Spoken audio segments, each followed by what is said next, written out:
I would now like to invite the Prime Minister of Australia, the Honourable Anthony Albanese, to provide his welcome home address. Well, thanks very much, Sian, and I also begin by acknowledging the traditional owners of the land on which we meet and pay my respect to elders past, present and emerging, to Her Excellency Sam Mostyn, the Governor-General of Australia, to Peter Dutton, the Leader of the Opposition, Chris Minns, the Premier of New South Wales, Matty Thistlethwaite, a very proud local member here for Kingsford Smith, Catherine King, the Minister for Transport, other distinguished guests, particularly, of course, our Olympians. It is my great honour to welcome the Olympians home here officially. And, of course, we know that before the plane took off yesterday, you had already etched your names into Australian sporting history. And I do want to take a moment as well to thank Vanessa and Qantas for once again reminding us of why every serious country in the world understands the importance of having a national airline and bringing Australia home, and once again looking after Australians as you always do. Congratulations to the chef de mission with her wonderful children here enjoying the welcome home. That is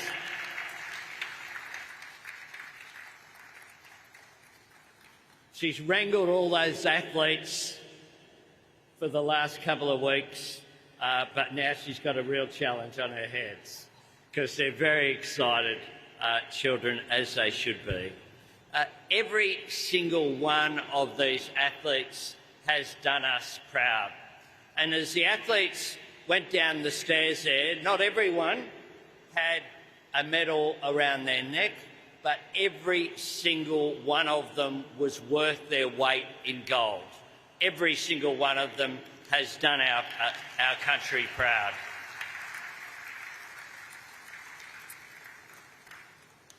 And for those of us who were back here, staying up late, getting up early, we want you to know that what you have done is inspire us, is give us joy, give us excitement, and lifted up our whole nation due to your performance. Whether it was winning gold, winning silver and winning bronze, a record number of gold medals, our best overseas number of medals ever,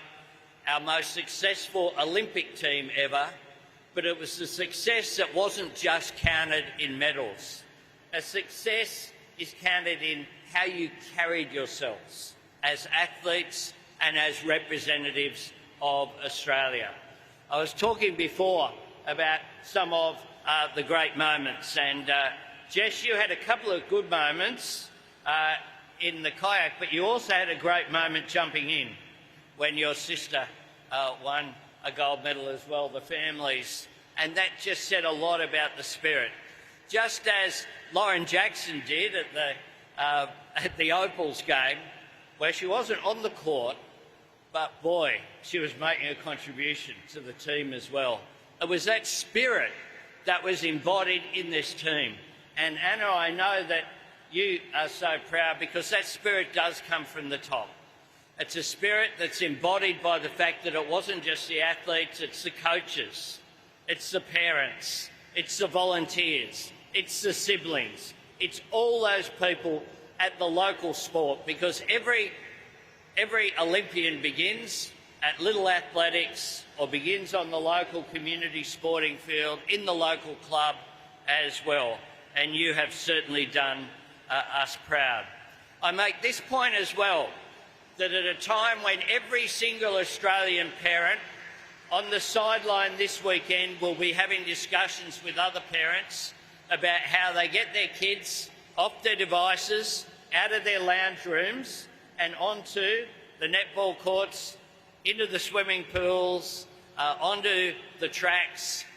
onto the sporting fields, what you have done is inspire a generation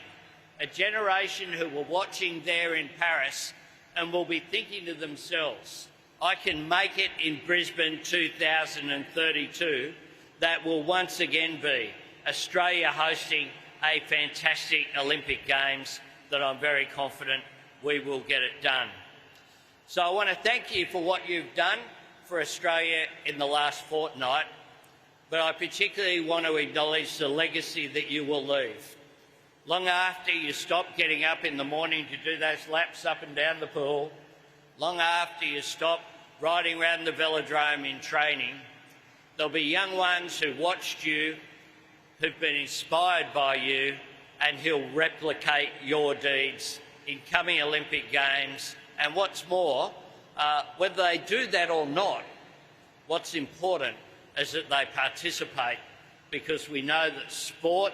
gives us a lesson,